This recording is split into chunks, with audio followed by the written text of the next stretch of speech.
Chicken is my cat. She has green eyes, short black fur, black paws, and a black nose. Every time I see Chicken, I'm always taken aback by her range of how she's always slaying, always being the most adorable creature to ever exist in the history of existence itself. And yet every time I wonder, does she know what she looks like? Does she know that she's this adorable? Am I a little too obsessed with my cat? But anyway, that is not the question of this video. Basically, I'm always wondering, does she know what she looks like? And so, do you know what you look like, Chicken? No, not really.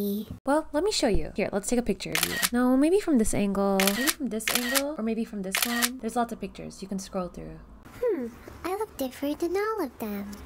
I mean, that's true. You do look different in every angle. But, I mean, that's still you. True, but how do I know which one most looks like me? I know, that's actually confusing. Should I try too? Yeah, you should. Maybe if you do it too, we'll figure out an answer for this together. Okay. I mean, I guess you're right. I look different in all these pictures too. I wonder why we don't know what we look like. That's a great question. Let's explore that.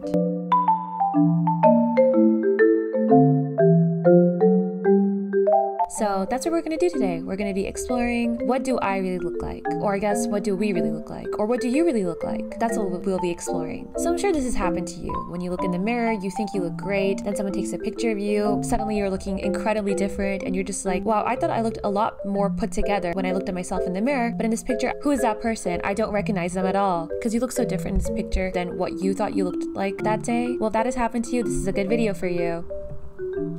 Why am I advertising the video in the video? They've already clicked on it. But anyway, to start answering this question, I thought we'd start exploring it in the place where I see this disconnection the most. Pictures.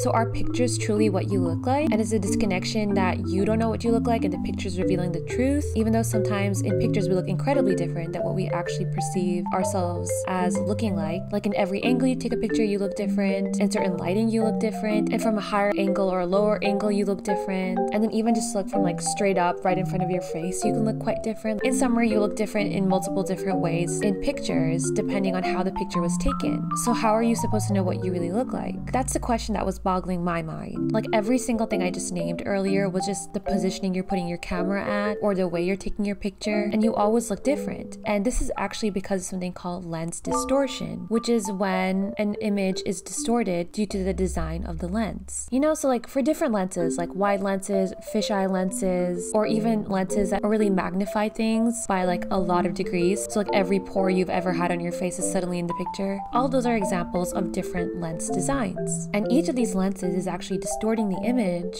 away from what it actually is. And when I say this distortion and how it's like changing the image from what it actually is, I'm not really suggesting Photoshop here. I'm suggesting that the distance of the object from the camera and from the lens impacts the kind of lens distortion that happens and the way the image comes about. To see this effect, you don't even have to be using like a professional camera or a DSLR. You can also just be using your phone. If you use one of the most popular phones in the world, the iPhone, using its zoom feature can produce something called the barrel effect, which is basically when straight lines appear curved in real life. According to this study by JAMA or JAMA Facial Plastic Surgery, which used to be a medical journal by the American Medical Association, when taken at about 12 inches distance, selfies increase nasal size by 30% in males and 29% in females, and that the tip of your nose appeared 7% wider in pictures than it actually is in real life too. So in other words, the study found that the distorted images that we see in our pictures, like our selfies, does not accurately represent the 3D appearances of our noses, because most pictures are 2D, and to be able to capture these pictures and capture the essence of our face, the camera has to like sacrifice some detailing too, and by doing that it also ends up like distorting the image because of the lens and the amount of subject you want to capture. So the sacrifice of turning it from 3D to 2D means you lose out on a lot of detail, but you also end up having like exaggerated features. And according to this blog post that I came across by plastic surgeon Dr. Vladimir Grigorians, taking face photos with short lens cameras and up close results in the whole face, nose, and eyes appearing wider and face and nose longer than in real life. This facial widening distortion also causes the ears to disappear on the photographs. So basically when you're taking a picture, the parts of your face that are closer to the lens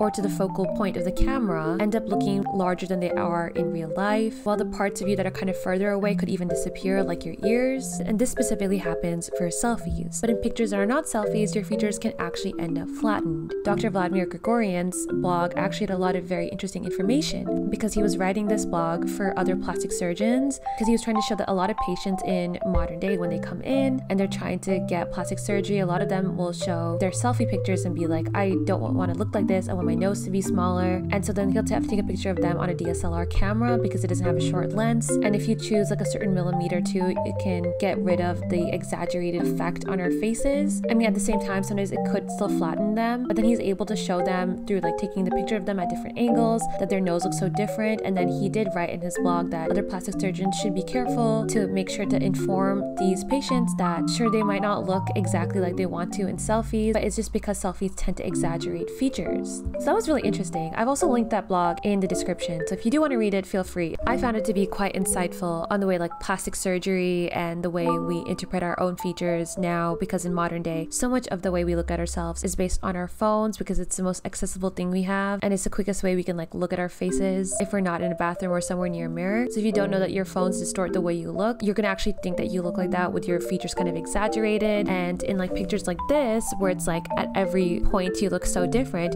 you're gonna actually think you look more like one of the earlier pictures, which is kind of what most selfies make people look like. Basically, I think it's really interesting that this is a phenomena because I think it explains the uptick in surgery for certain features on your faces. There's like nose, for example, because it gets exaggerated in pictures because it's usually the closest thing to the focal point of the camera. It ends up looking wider. Like a lot of people would think that their noses are a lot bigger than they actually look like. And they probably think they look different. And then they might have to Facetune or Photoshop some parts of their faces. And so instead of doing that, they might come in to just get a plastic surgery done. And to see like even the plastic surgeon being like, hey, you have to like let them know that selfies kind of distort the picture. But also when you're taking pictures of your patients, you'd like take it with a DSLR because it doesn't sacrifice as much of their essence as like their phone cameras would. Very interesting. Definitely food for thought about how we're starting to change our face based on our pictures and our cameras and our phones, and less based on like what we're seeing in real life. But I feel there's a lot more nuance to that topic than I'm going over right now. So let's move on to the next part. Okay, so our phones and cameras are probably not the best indication of what we look like. So let's dial it back to the basics. So the first place we usually see images of ourselves, and the first place that most people in human history have seen what they look like, are mirrors. Because the entire time I talked about camera pictures, I did talk about how there's a disconnect between what we see in the mirror versus what we're seeing in our pictures taken on camera. And so if the cameras are not authentic to what we really look like, and our phones are not authentic to what we really look like, then are mirrors a good indicators of what we actually look like? Not really. See, the image of you that you're seeing on a mirror is usually inverted. That's not actually how people see you. It's a flipped image. So when you're looking in a mirror, you're probably just looking at a reflection of yourself, which is why pictures don't really look the same, because pictures are more straight up while the mirror is more flipped version of who we really are. This is probably why when you see a picture of yourself, it can be kind of alarming, because cameras, even phone cameras, don't invert images of ourselves the way mirrors do. Unless you're using Snapchat. I know for Snapchat, they naturally invert it so you look more like you do on the mirrors. A camera will show you in the exact direction you are actually in the picture, while for a mirror you are always flipped. So because of mirrors, the parts of your face that are actually on one side you're seeing on the other side, and you're seeing it in a very different place. So it kind of looks like the two halves of your face have been rearranged to produce like a very different face than what you're actually used to. And then when you're looking at the picture, you suddenly realize how incredibly asymmetrical you are, which, by the way, just to be clear, that asymmetry you're noticing, that is actually mostly exaggerated, because the way your features don't line up, or they don't curve the way you're used to, or they're moving in an unfamiliar way where you realize like one part of your features moves a little more than the other part, or tilts in a specific direction. That kind of difference is a lot more exaggerated to you when you're looking at a picture of yourself than in the mirror, is because we're so used to seeing the inverted image of ourselves in our mirrors that we get very used to our features in the inverted state they are. And so when we look at the picture and we look at the actual direction we face in, or even when we see ourselves in video, like how I'm probably seeing myself right now as I'm editing, you probably notice that things about your face seem different than they do when you look in the mirror. And then you probably think, oh my god, I look so bad, or like, why do my features move like that? Because they don't usually move like that when I look at myself in the mirror. And so the true image of us just feels a lot stranger than the image of us that we're seeing in the mirror. According to Pamela Rutledge, the director of the Media Psychology Center, and I will be quoting, "We see ourselves in the mirror all the time. You brush your teeth, you shave, you put on makeup. Looking at yourself in the mirror becomes a firm impression. You have that familiarity. Familiarity breeds liking. You've established a preference for that look of your face." This is actually something called the mirror exposure effect. And the mirror exposure effect, like the name suggests, is when you're just exposed so much to something that you start to prefer that. And in the case of the way we look like, because we're so much more exposed to our image in the mirror, we tend to prefer that and that version of it, because that's the one we've been seeing since the day we realize the person in the mirror when we look into it is us. So because we see our mirror images more often than we see our true images, we show a preference for that. And we tend to believe that that's actually what we look like when it isn't. There was actually a study conducted on this at the University of Wisconsin-Madison in 1977. I tried really hard to find this paper because usually when I read about studies, I like to go into the paper and read about it for myself, since a lot of times other sources could paraphrase things or I might miss out on something important because I'm only hearing it secondhand. But I really wasn't able to find the paper, and so I also cannot mention who the scientists were who worked on this, and so I'll also be paraphrasing from the articles I read that mentioned this study. But anyway, that being said, in this study, participants were presented with pictures of themselves that were not inverted or mirrored. So for the sake of an easy way to explain this, let's just call that the participant's true image. And then they were also shown the exact same image but mirrored. So let's call the mirrored image the mirror image. Wow, that was very creative. And so the participants did not know that the true image and the mirror image were just the same images, but one of them was inverted and the other one was not. And so when the scientists asked them which one they preferred, the participants said that they preferred the mirror image, and they reasoned that this was because of things like camera angles, lighting, head tilt, posture, and other differences between the mirror image and the true image, which honestly could not have been possible because those were both the exact same image. So there was no difference between them except for the inversion, which none of the participants pointed out. Now, in a strange twist, in the same study, when the participants' friends and romantic partners were asked to choose between the true image and the mirror image, the friends and the romantic partners all overwhelmingly said that all of them preferred the true image of the participants. So all of them liked the way the participant actually looked like in real life and not their inverted image, or not the way the participants saw themselves in mirrors. This revelation, while surprising, was also kind of made sense to me because a few years ago, every time me and my friends would take pictures with each other and my friend would like a picture of me, I would always invert the picture. Like I'd always flip it, and I'd like the flipped version a lot better because otherwise it kind of felt strange to look at because I was so not used to that image. And like also the non-flipped version of that image, I would just like, who is this person? Who is this alien? That is not me. I look so different. And every time my friends would be like, you don't look that different in this picture. It's fine. Like you look totally normal in the true image and not the inverted one. But it never really occurred to me. And now I'm like, there's a study that explains that the people around us, they're totally fine with this because even what they're used to is the way we actually look like. So the mirror version of us does look very inverted to them and very different relative to the way it looks for us. So that was interesting. And so for my friends, how I look like in real life is what they preferred.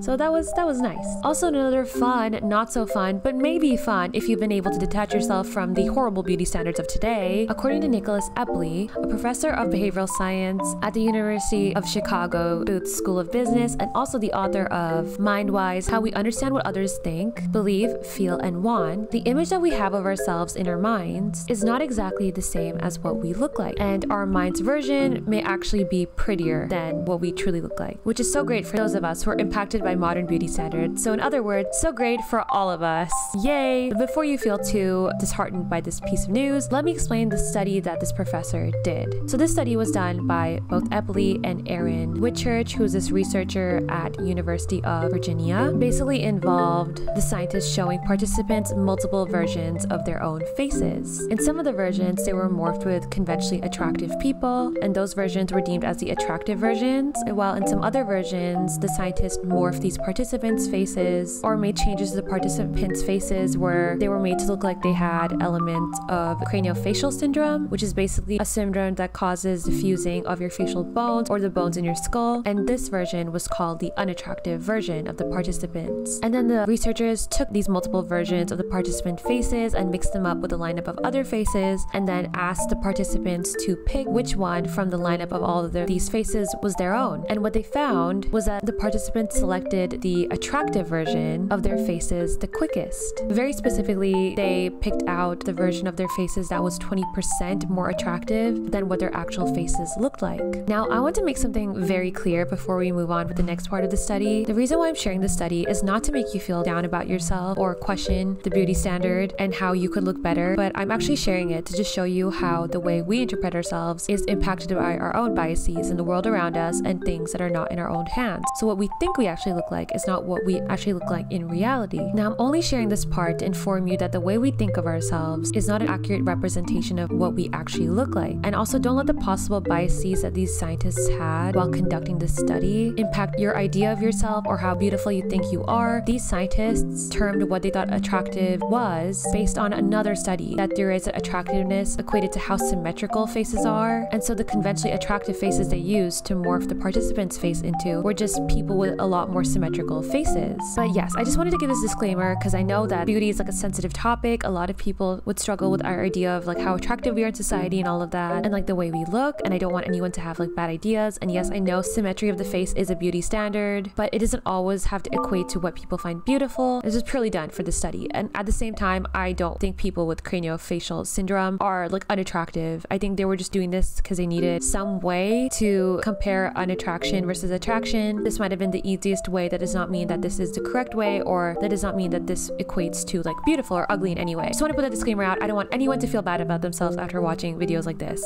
Okay, cool. Moving on. I also included this because I wanted to show that we are not good judges of the way we look like, also in terms of like how good we look or how bad we look. And this can be proved by the next part of the study, which basically is when the scientists took their own faces and morphed them the same way. So they made like an attractive version of their faces and an unattractive version of their faces, had a lineup of them, and made the participants choose which one was their face. And when they did this, they found that the participants showed no preference for the more attractive version of the scientists' faces, which means that the participants did not really care for a symmetrical version or an unsymmetrical version of strangers or people who were not them. In my opinion, I just think that this shows that we tend to be more critical on ourselves to the point that we will gravitate towards the more symmetrical images of ourselves, but we don't really hold other people to the same unfair standards. But that's my take on it, and I think this might also explain like why we don't really know what we look like, because when we're looking at ourselves so critically, we might actually not be noticing what we truly look like, and that other people are not looking at us as critically. And that is my take on this. If you have a different take, please do let me know in the comments. I would love to hear your thoughts.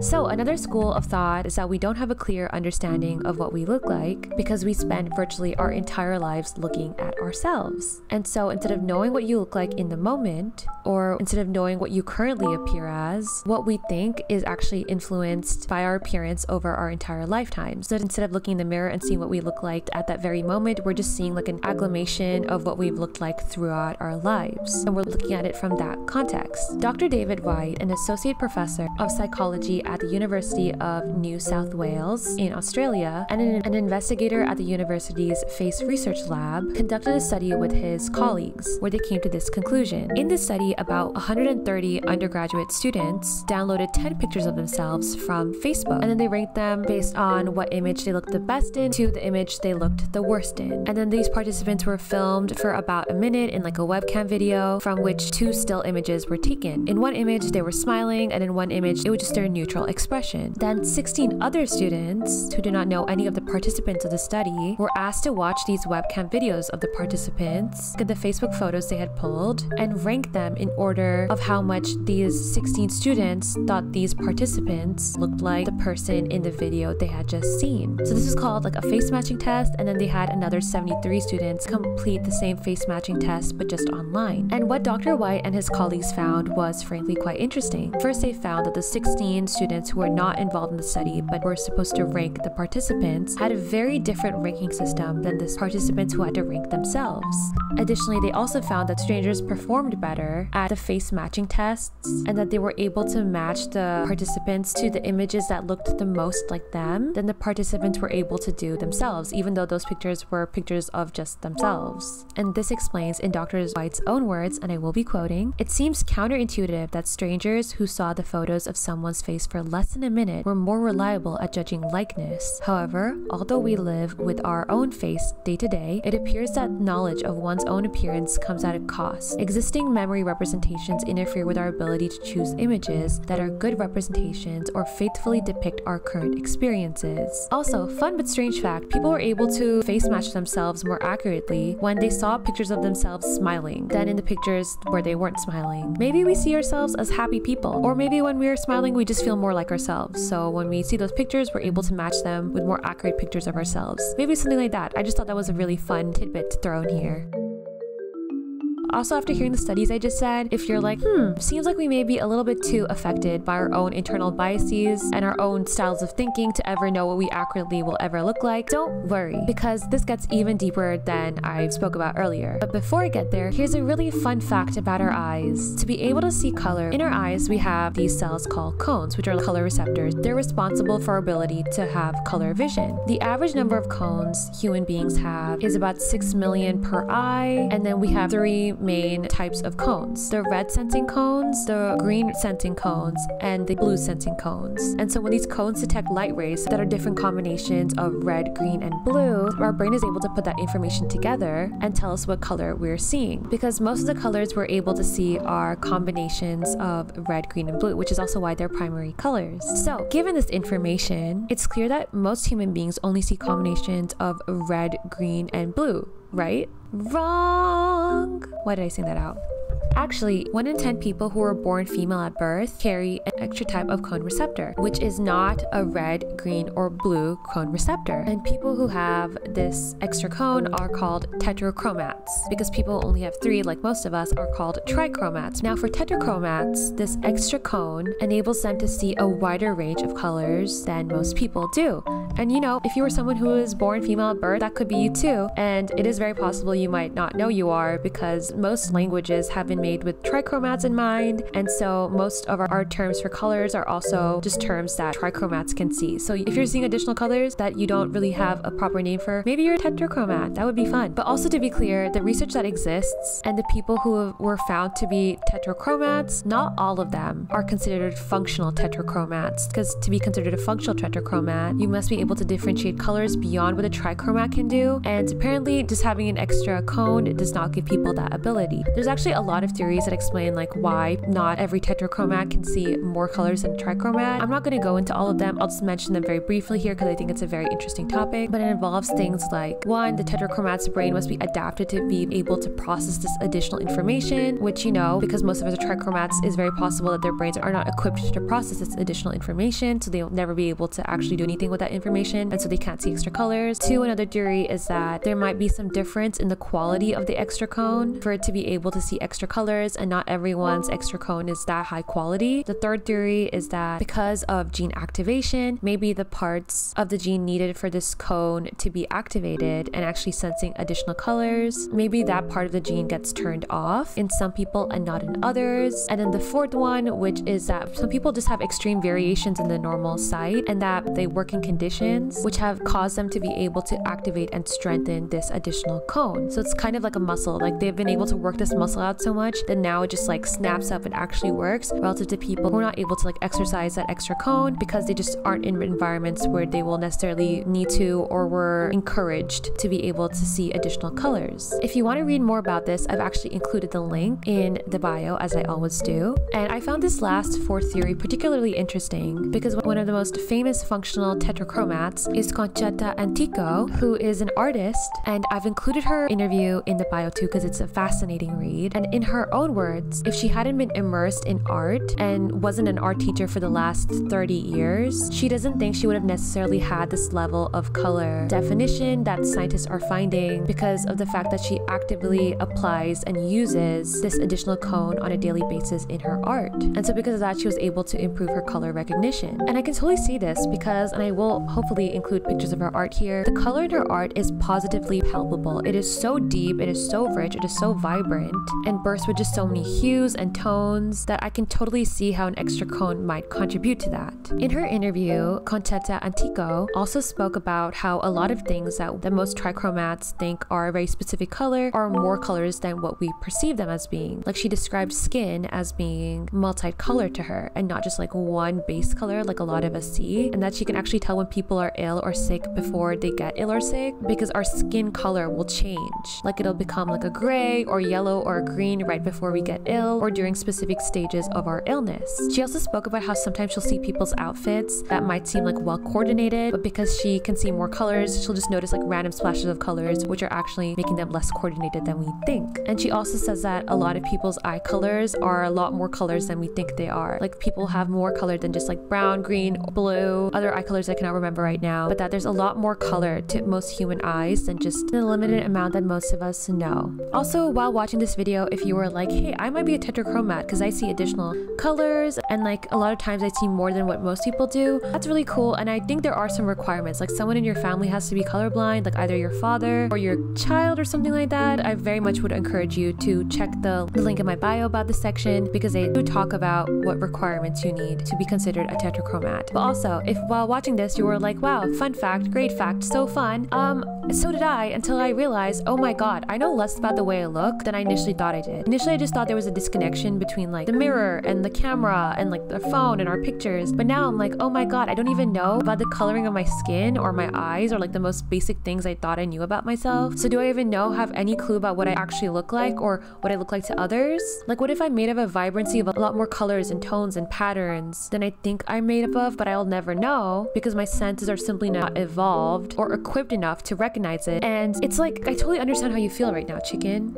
Like, is there any way for us to ever know how we truly look like? Like, even though we both are trichromats, I see 10 times more color and color variation than you do because I have 10 times more cones than you do. In fact, some scientists think that you can probably only see in blue and gray while others think you might even see yellow, but that red and pink probably look green to you. And purple is just another shade of blue. That's so crazy to me. Is that crazy to you?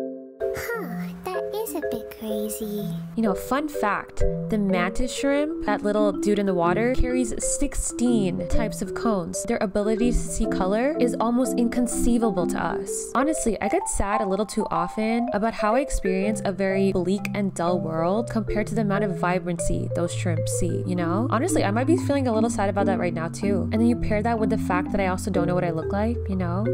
Funny, this started as a way for you to show me what I look like, and now we're both confused. Yes, I'm thinking about that. Does this upset you? Yeah, a bit. Like, I thought that the most basic thing I knew was how I looked like, but even that's not a certainty. This is starting to feel a bit like when you look in the mirror for too long and you stare at yourself and you stop being able to recognize yourself and it starts getting a little creepy. Like, you just look at yourself and you're like, oh my god, who is that person? That is not me. That is some weird alien. I don't know who that is. And it starts getting kind of creepy, except this might be a lot deeper because for that scenario, you can usually just snap out of it by looking away, walking away, and then forcing yourself not to think too much about it. But now, this just feels like I have no idea about myself at all, you know? Is there really no way to know what you look like? Well, closest way I can think of is this product called the True Mirror, which is basically this mirror that corrects the distortion that most normal mirrors cause, and it doesn't flip your image so you see yourself clearly. And initially, I genuinely thought this was the answer, and that maybe if I looked into it, I'd be able to see myself and see what I actually look like. But now, I guess I've just realized that my perspective and my senses limit too much for me to ever know the answer to the initial question of this video. But what if this doesn't really matter? I mean, you think it doesn't? Not really. I will never know what the color pink is or what shape my ears are, and I'm okay with that. How? I've lived a rich life without knowing this information, and I will continue to do so now. Perhaps the reason why this question startles you so much is that you attach your sense of identity to your knowledge of what you look like. In like a vain way? It's possible, or it could also not be that. So much of modern human interaction is dependent on how you perceive yourself, or how other people perceive you. The easiest and quickest way to gain information about a stranger is by just looking at them. It would be natural for you, a person learning their place in the world, to still deal with the world in this way. But remember, now as you learn more about yourself and meet more people so different from yourself, the way someone looks isn't reflective of who they are. Strangers aren't often who they look like, and neither are you. Your identity is more than what you look like. Adopting this state of mind may help you with your worries. I don't know how to detach my identity from what I look like or how I'm perceived, because so much of my interactions and experiences of the world are informed by how other people perceive me and what I look like. And so this is kind of like terrifying for me. But you do have a point, and maybe that is the solution. Maybe not knowing what I look like for real is a gift, because then it opens me up to more possibilities of who I am that are not limited to what I look like or what others perceive me as looking like. Like, what do the beauty standards really mean if I don't even truly know what I look like, you know? This is a good point. This might be more empowering, actually. Like, it's definitely something that I could explore more. Because why does what I look like matter when I'll never know what I look like? And by not knowing, in a way, is that me taking power away from the beauty standards? And also, we know obliviousness is bliss, so maybe it's good I don't know what I actually look like. This is a really good point. Maybe I will start thinking more like this. And you're sleeping. Okay, time to wrap this video up. But that's all I have for you. I wish I had a more conclusive answer, but I honestly don't. I really do think that maybe all this means is I need to attach my idea of who I am away from the way I look. And maybe that'll take years or my whole life. And maybe I need to value my identity based on who I am more than what I look like, you know? Maybe Chicken was right. But anyway, thank you so much for watching this video. I would love to hear what y'all think about it. And if you have any other thoughts, please do let me know in the comments below. I love hearing your thoughts. And if you like this video, leave a like. Leaving a like will, what will it do? Leaving a like will help us get closer to the idea of what we look like. Or actually, in a more empowering way, leaving a like will help us step further away from being worried about what we look like and letting the beauty standard have any gain or hold on us. We are trying to step away from that. But yes, please do leave a like and subscribe if you like this video and you'd like to encourage me. Even a comment, it is very, very helpful. And I will see y'all very soon. I hope you all have a lovely day. Goodbye.